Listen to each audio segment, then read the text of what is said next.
पहला कौन था? चंद्रगुप्त मौर्य। ठीक है, इनका समय क्या रहा था? देखो अभी पूछेंगे, ये जब याद हो जाएगा तब आगे बढ़ेंगे, क्योंकि ये जरूरी है। ये याद रहेगा तो आपको सब याद रहेगा। क्या है? 322 बीसी से 200 बेटा 98 बीसी। किसका समय रहा है? चंद्रगुप्त मौर्य का। हमने पढ़ा है चंद्रगुप्त मौर्य का समय क्या है? चंद्रगुप्त मौर्य 322 बीसी से 298 बीसी। हमको यह भी पता है चंद्रगुप्त मौर्य ने सेल्यूकस निकेटर से युद्ध किया था, लेकिन जानना हमें यह जरूरी है कि सेल्यूकस निकेटर ने युद्ध किया कब था। समझ गए? लिख लो इधर, सेल्यूकस निकेटर से युद्ध। सेल्यूकस निकेटर से युद्ध 305 बीसी से 304 बीसी में किया। क्लियर? अब इनके बाद शासक कौन बना? बिंदुसार। कौन बना? बिंदुसार। बिंदुसार को बेटा और क्या बोला जाता है? अमित्र चे, हाँ अमित्र चेटस। और क्या बोला जाता है? अमित्र खात बोला जाता है। किसको ये सब बोला जाता है? बिंदुसार को। अब बिंदुसार का हम समय देख लेते हैं। 298 बीसी से 273 बीसी। किसी को कोई दिक्कत? Very good. इनके बाद बेटा हम अशोक पढ़ेंगे। क्या पढ़ेंगे? अशोक। अशोक का समय क्या रहा है? 200 बीसी से 232 बीसी। अशोक का समय 273 बीसी से 232 बीसी रहा है। क्लियर? अशोक ने कलिंग युद्ध कब किया था? यह सबसे महत्वपूर्ण है।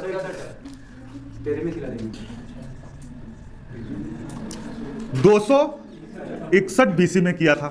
क्लियर? अब इसके बाद कौन आएगा? चंद्रगुप्त प्रथम।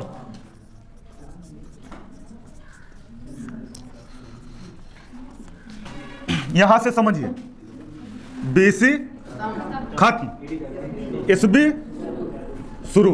क्लियर? कितना समय है? 319 ईस्वी से एडी, मतलब फिर 334 ईस्वी या एडी। इनके बाद कौन आया बेटा? हाँ कौन आया? समुद्रगुप्त। बोलो ना, जिनको पता है वो तो बोल सकते हैं। समुद्रगुप्त 335 से 375 ईस्वी। ये किसका समय रहा?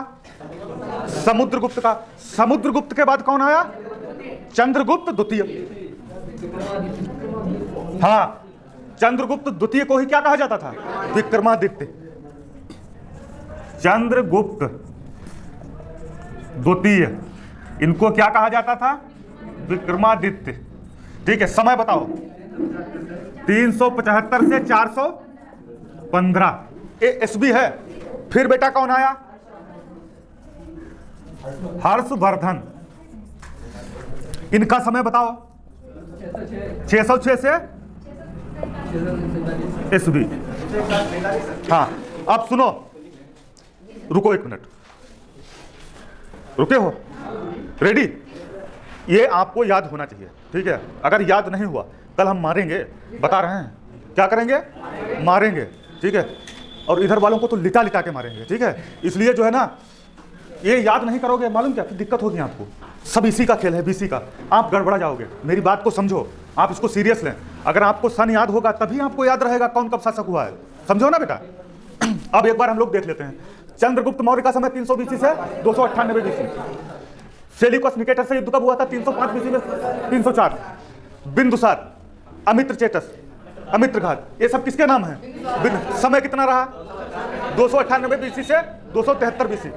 इनके बाद कौन आया? 273 से 232 बीसी। युद्ध कौन सा किया था? कब? 261 में। Very good. चंद्रगुप्त प्रथम 319 से 334 ईस्वी। अब ईस्वी शुरू है ना। फिर उसके बाद समुद्रगुप्त 335 से 375, 35-75 कॉम्बिनेशन लगा लीजिए। ठीक, फिर समुद्रगुप्त हो गया। चंद्रगुप्त द्वितीय, इन्हीं को विक्रमादित्य कहा जाता था। 375 से 415।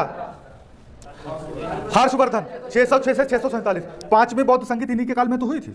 ठीक है, और बाकी ये हम लोग पढ़ेंगे। जो लोग पढ़ चुके हैं उनको पता है कितना आसान है। ठीक है, किसको ऐतिहासिक सम्राट कहा जाता है, किसको क्या कहा जाता है, इसमें शिलालेख अभिलेख हम लोग ये सब पढ़ेंगे, ठीक है। अशोक में शिलालेख वगैरह पढ़ेंगे और बढ़िया करके पढ़ेंगे, एक एक पॉइंट याद हो जाएगा, लेकिन वो आपको याद तभी रहेगा जब आपको ये तैयार होगा, ठीक है। सब इसी का खेल है, ठीक है। इसको अच्छे से नोट कर लीजिए।